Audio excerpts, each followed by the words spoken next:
Yeah, exactly. We were just talking about some stuff off air.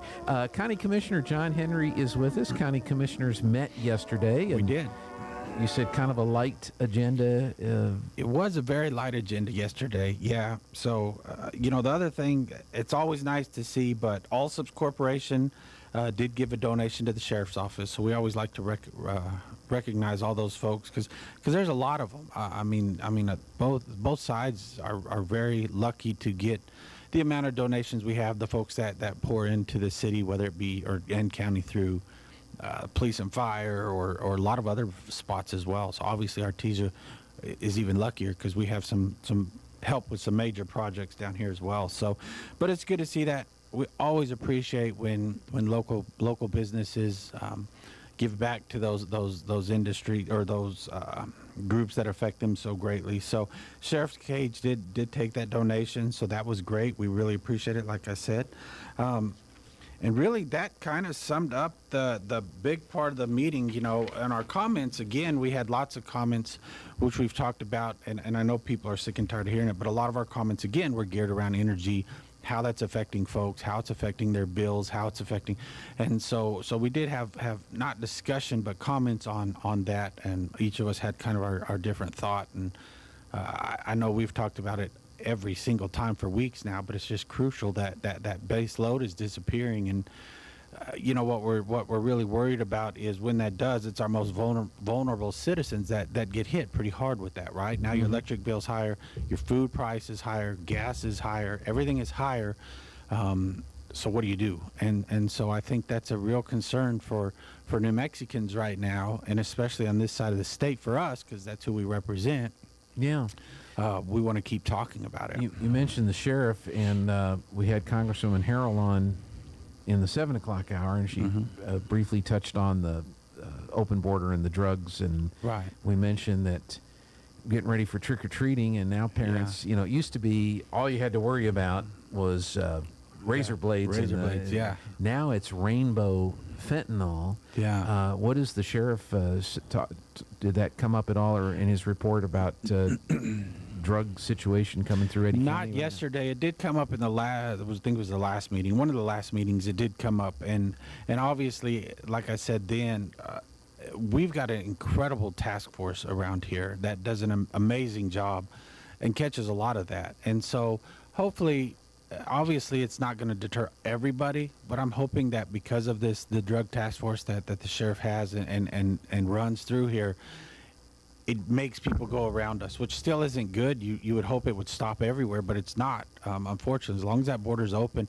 And he did have a discussion. I think it was, I don't want to put those in his mouth. Somebody there had a discussion on a lot of that fentanyl obviously comes from China, gets either pressed in Mexico and brought up, and or comes across as powder and pressed somewhere here. So a lot of it, they've shown has come through that border crossing. And it's a real danger for all of our citizens. That fentanyl is such a, for folks that have never done a drug, if you even touch it, like if you accidentally pick it up a bag to throw it away, it can do you great harm, if not kill you. So it's not one of those that, oh, well, I'll never take it. Well, I won't either. I'm not going to go take it. But when I'm picking trash up or I see something on the ground, I don't want someone else, I usually toss it. And now you really got to pay attention to what you're doing, because you don't want that substance on your fingers and your hands, because then if it's absorbed, it could cause you great harm. So yeah, it is a major concern, and you see it even in debates across the country. I didn't see a lot of it here as much from other sides, but across the country, you see that debate that, oh my goodness, fentanyl is fentanyl. Well, yeah, we know where it's coming from, and we're doing nothing to stop it. And that's a real problem, because it's not just a New Mexico problem. I mean, when you have Maine talking about it, it's about as far as you can go that way, and it's affecting them. So sure. it is a major concern for the county, and it's a major problem. We've got to figure out a solution there, because we talk about just immigration. That's not what there's so much more about that border than just immigration. I mean, you got human trafficking, you've got drugs, you've got a lot of things shown to be happening that it doesn't appear that anything is being done about it on a federal level, Yeah. unfortunately. Well, and a lot of them are saying there's not a problem there. So I'm a That's little true. confused. Yeah. And it's interesting to see the mayors of New York and some of these folks up there that are saying, oh, we got 1,000 people. We've got to have the guard. Okay, I mean, this was weeks ago. We had crossed that 2 million people mark. Mm-hmm. We got a few more than 1,000 people, and so we need help as well. And none of that's even being talked about. It's just, Yeah. oh my gosh, it's bad in New York. Well, sorry, but a lot of that didn't just come from Governor Abbott either. I always get confused too, because isn't New York a sanctuary city? Yeah, and they were very proud of it. It's a great sanctuary city. Good for them. And I'm pretty confident that if you look it up, there were some flights brought into New York that were not Governor Abbott flights. They came from somewhere else, taking them there as well. So Yeah. it's interesting how they spin it, and it is a crisis. It is a human crisis as well, and we've got to address that as well. And so it's a multi-level problem that ignoring it doesn't make it go away.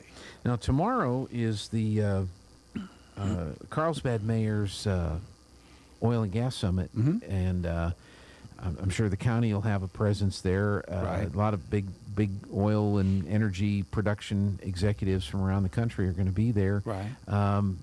Be kind of interesting to see what you learn from that, or what comes out of that. Kind of any previews, or what do you anticipate you might learn from that? No, I know. Obviously, Al Davis, our county manager, is running a panel. I think we'll learn a lot about, hopefully, where investments are going and kind of what their outlook is as well. So, I'm assuming we're going to have a positive outlook for oil and gas. I'm hoping it's a positive outlook for New Mexico oil and gas as well. I guess we'll see and what they discuss, but. It's a great summit for anyone that can go to it. Is usually packed with great information that when you come out, you can go, oh, okay, a lot more things are a little more clear, or we can see directions. And obviously, it's super impactful for Eddy County, Artesia, Carlsbad, pick anywhere, even into Roswell, because that's a lot of jobs, a lot of careers are made in the oil and gas industry, and Yeah. obviously we're always super proud of them and glad to have them. So Yeah, so it'll be an interesting seminar. I think they feed you well too, so that's always good to know. Yeah, there's always good food, so that always draws a crowd, I'm sure. So. Yeah. So the election is just a few weeks away.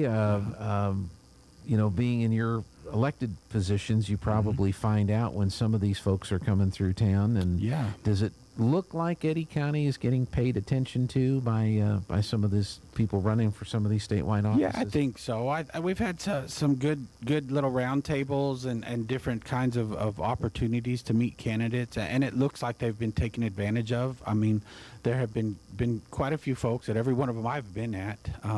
Some of them apparently were here and we didn't know, so I don't know if they were here, weren't here, and I don't know what that attendance was. But the ones that let us know, hey, we're coming, and whatever side they're on, it doesn't matter. We want the voter to be informed, and so I don't care if it's a Democrat or Republican. Let us know so that we can get folks in front of you to ask questions, because you're afraid to ask them either way. That's a problem. And but no, I think the ones that have let us know they're coming. I think we've had good turnouts and good questions, so folks can feel confident in their vote, whichever direction they go. So, but yeah, we've seen quite a few of them come through lately. So Yeah, it's well, always we're a good. little less than 3 weeks away, and of course Yeah. it's the early voting. Is it absentee in person? Is that the phase that we're in right now? Absentee in person think so, voting? Okay. yeah. And then once the voting machines are certified, Then you can do early voting. early voting, which yeah. is what next? I think next week. I think that's right. yeah. I think that's why. I think they're certifying them today, is what she said, and then hopefully next week is when it is. But Okay. yeah, Well, that's that'd good. be That's good good. for her. So. I guess another issue, we've got about 3.5 minutes left. Another issue that I'm sure get lots of calls on, the roads. We've had a lot of rain recently. yeah. Has it slowed anything down or caused any unusual issues that... No, nothing unusual that we know of, or that I know of at the moment. When we had those big rainstorms a couple weeks ago or a month ago or so, Jason reported back to us that all of our FEMA roads that we had to improve because of the last floods really held up pretty well.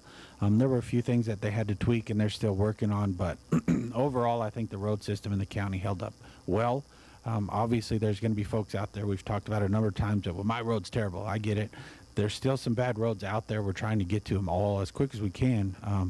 But I think overall, what we have fixed through those FEMA projects seem to have held well, done what they were supposed to do with the water, making sure it went around or under wherever it was supposed to go, and performed the way they expected. Let me ask you this. The BLM had their public lands cleanup about a month ago, I think it was. Yeah. Were you surprised or shocked or at the amount of just trash out in the county that was cleaned up and what's still out there? It's hard to say I was shocked because I knew there was a lot out there, but on that first day I went out there was a big company out there cleaning up, and I went out there to kind of tell them thanks and everything else, and they had been there all morning and had filled up, I think, already 2 roll-offs just off of one little area. It is incredible, the amount of trash, and it's incredibly disappointing.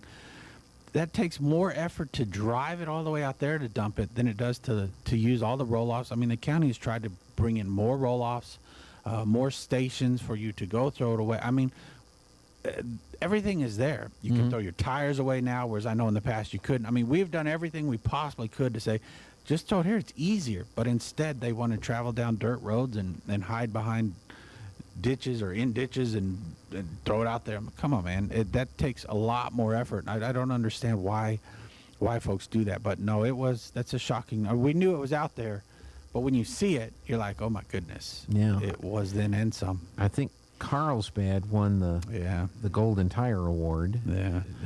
Most trash or whatever the criteria were, they got the award. So, which is another shocking, because if you think they've got the Pecos River cleanup, I mean, they do a lot of cleanups up there and still had a lot. So yeah, maybe they were sandbagging, just kind of just stacked it to save it for later. But no, it was good. I'm obviously you want Artesia to win, but it was good to see that amount of trash picked up and thrown away. That's for sure. Yeah. So. Well, maybe that will. I'm sure the folks with the county will kind of review that. Maybe add another station here or make some changes in where these are located, and as a result of these types of cleanups, because that just gives you more information on where some of this is going on. Right. Yeah. To do that. But yeah, I don't understand. I'm like you. I don't understand people. It boggles my mind. It's crazy. So you got. Back to your election before Sure. I know we do have no time, but folks in Artesia need to pay attention to who you're voting for Congress. That's right. I think some folks still think Congresswoman Harrell would be our representative, but with the district changes, that's not the case in all cases. So before you go vote, make sure you understand whom is going to be on your ballot to vote for, and make sure you're educating yourself on that individual. I get to pick between Alexis Martinez Johnson and Teresa Ledger Fernandez. Yes, and that's the Artesia should be your choice, but double check, because if you live somewhere just outside of Artesia in the county, they really did a heck of a job of really splitting up Eddy, Lee, and Chavez into kind of a mess. So make sure you know whom you're voting for, and like I said, make sure you get educated on that individual as you cast that vote. So. Very good. Well, thank you so much. Appreciate your time. Thank you. Appreciate it.